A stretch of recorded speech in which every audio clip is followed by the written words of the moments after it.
પરિસ્થિતિના આધારે નિર્ણય લેવાનો. પેપર સહેલું છે તો વધારે ટીક કરો, મીડિયમ છે તો માપે ટીક કરો, ખૂબ અઘરું છે તો ખૂબ ઓછા ટીક કરો.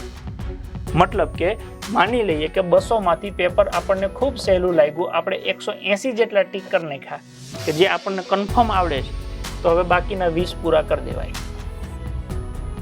ઈ કરવાની જરૂર નથી. માની લો કે પેપર મીડિયમ હતું, તમને 200માંથી 140 જેવા વ્યવસ્થિત આવડી ગયા.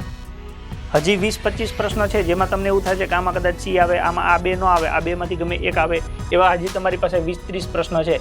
તેવા 30 પ્રશ્નમાં જોખમ લ્યો એટલે 170 થયા, બાકીના 30 ઈ કરવા પડે. આ મીડિયમ સાઇઝનું પેપર કહેવાય, બહુ ભારે નહીં, બહુ અઘરું નહીં. તો એમાં 30 ઈ કરવા પડે, કરી દેવાનું. માની લો પેપર ખૂબ ભારે હતું, તમને માન 100 કે 110 માન આવડ્યા આખા 200માંથી. હજી બીજા 20-30માં તમે જોખમ લ્યો. ઓકે, 20-30માં જોખમ લ્યો, 140 થયા, 50-60 ઈ કરવા પડે, કરી દેવાના.